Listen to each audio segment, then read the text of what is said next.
Yo, what's good? It's your girl Stacee Brizzle. I'm sitting down with my homie MADCHILD. I'm the lawnmower man, powerfully electric with an ongoing plan. Had it all but lost it due to bad habits. Old dude still rock like Black Sabbath. Mad child bouncing back like I'm a jackrabbit. Dag nabbit, a white boy. What's up, baby? How you doing? I'm great. How are you? I'm fabulous. Thanks for asking. So I just got a couple questions for you. Why don't you tell us about your Lawnmower album? My Lawnmower Man album. Yeah, that's what I said. Basically, it's my second album as a solo artist.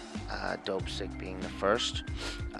Dope Sick was kind of like a reflection on what I was going through with my trials and tribulations, but life's a lot better now.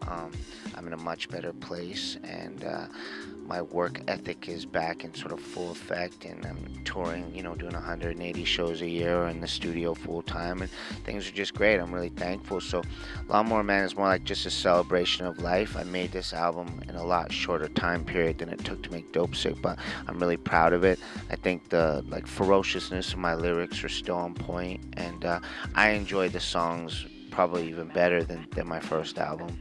It's an album where I like to drive around and listen to all the time, so when I feel like when I've made a record like that, I feel like I sort of hit a home run, and the sales have been incredible, and the fans have been embracing it, and I couldn't be much happier. Good stuff. So, how different was putting together a solo as opposed to any other album you've ever done with Swollen? It's just a little more exciting because it's brand new, that's all. I love being in Swollen. I'm still in Swollen members. I'm also starting another group with Slain from La Coca Nostra called Supreme Villain. But, doing solo stuff is just kind of at my pace on my terms. It just happens to be that my pace is very fast and very rapid and very aggressive. It's just who I am, especially when I'm drug-free. My sort of goal is to, I drink again, but I'm still drug-free, and my goal is to just sort of make every day count for 5. It's just the way I am in life. So it's not really a lot different. I still work with Rob the Viking, who's in the group, and I always have Prev on the album, and otherwise it's just sort of, I guess there's no boundaries, and I'm willing to sort of be a little more experimental with my solo music.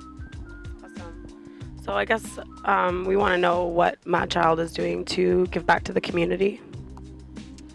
Well, we have a family called Battle Axe Warriors. There's already over 3,000 members in just over a year. That's documented Tier 2 members.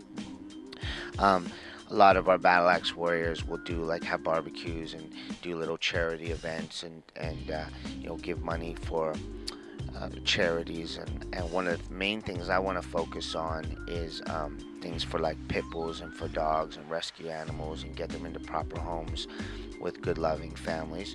So that's one of the main things that I want Battle Axe Warriors to be about. We're trying to do little things well, it's not little things, but we're trying to do things we have a warrior right now who's cancer, so we're going to put a GoFund link up and get all the warriors to spread the word and try and get some money to help with his treatment and for his family.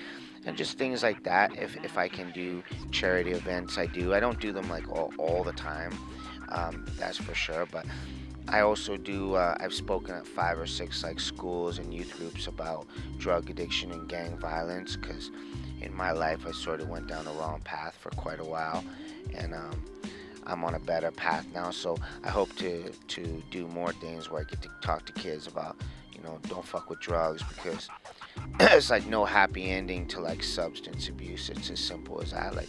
I'm not, I don't judge people trying things and experimenting with things. I mean, everybody gotta try things, but when you're doing something 7 days a week, you got a problem. So basically just steering kids away from it's also who you hang out with and who your circle of friends is. Sometimes you have to look around and realize that it might not be the best situation to be in. So simple things like that, little easy life lessons I could teach people that are younger that I went through, so maybe they don't have to go through it too. Amazing. So, how would fans become Battle Axe Warriors, and tell us more about the Battle Axe Warrior movement? Basically, you have to be into hip hop. A lot of Battle Axe Warriors definitely represent underground hip hop, which is sort of the lane that I consider myself in. basically you have to have positivity in your heart and be willing to want to self-improve, be willing to want to become a better person in all dynamics of life. Our goal is to treat people how we want to be treated, to not do anything to embarrass ourselves or our family, and to be able to look in the mirror and like who is looking back at us. It's pretty simple, but they're very important rules. It's a community. It's a wonderful thing. Battle Axe Warriors is something I'm very proud of, and this tattoo that I just got on my face is my commitment and dedication to my family and fans, which is the same thing. If you're interested in looking into it, go to battleaxewarriors.net and check it out. And if you think you've got in your heart what it takes, then you can apply and hopefully get in. That's amazing. Thank you. And we want to know what the status is on your Super Beast album.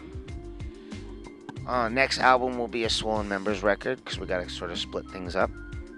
So I'm doing like 100 shows in a row right now. I just did the Warped Tour, 31 shows across Canada. Then I'm doing like 23 shows in America, 20 shows in Europe, and then Australia. And then in the new year, we'll put out a Swollen album and do the same thing again. So by the time we put out a Swollen record in January, tour for 3 months, then I'll be ready to put out Super Beast, or it'll be Supreme Villain and Super Beast. But basically that record is going to be like the Lawnmower Man's like the transformation from me becoming this sort of sick, weak guy, and now I'm sort of here and getting strong again, mentally, physically, spiritually. And then Super Beast will be like at the point where I'm like 10 times the version of myself, and that's kind of my goal in life, is to be me times 10 all the way around. And lyrically as well, I plan for it to be my most razor sharp lyrical album of the three. So also we want to know what the major plans of the future is for Swollen Members. We're going to be opening Battle Axe Records back up. We're just continuing to build the Battle Axe Warrior family. Swollen Members will keep doing its thing. I'm going to start really building the MADCHILD brand in America. We'll rebuild the Swollen Members and Battle Axe brand in America and Europe. And just a lot of recording, a lot of touring, a lot of videos, and just doing what we love. I mean, and thank you to all the fans that actually buy our albums. I can't thank you guys enough. Without you guys, I'd just be making music in my bedroom, which is cool, but it's way better to be able to make a living doing what you love, so I can't thank you guys enough. Basically, either I'm in the studio or I'm on tour, and that's when I'm happiest. So we're just going to keep working. I think the dynamics of the way music industry is today with the internet and everything is people constantly want more. Like you're already asking about Super Beast when Lawnmower Man came out 5 weeks ago. It's kind of funny to me, like coming from the time I came from, like a back era. It's like you'd make a record and like tour for a year and a half on it, and now it's like, this record's incredible, when's the next one? It's like, dude, you just had it for like a month, like 3 weeks, and people already want the new stuff. So I think I'm finding a good balance of how often we can put albums out where it's not going to oversaturate things, but it's going to keep up with today's thirst and hunger for constant new music. And hopefully we'll make the music that people, even though it's a new school and it's a new time, hopefully people still want to spend enough time really soaking in that album and getting to know it. So my kind of goal is, in a 14-month period, putting out a MADCHILD record, putting out a Swollen record, putting out another MADCHILD record, putting out another Swollen album. So it's kind of like every 3-4 months, sorry to hit your boobie, every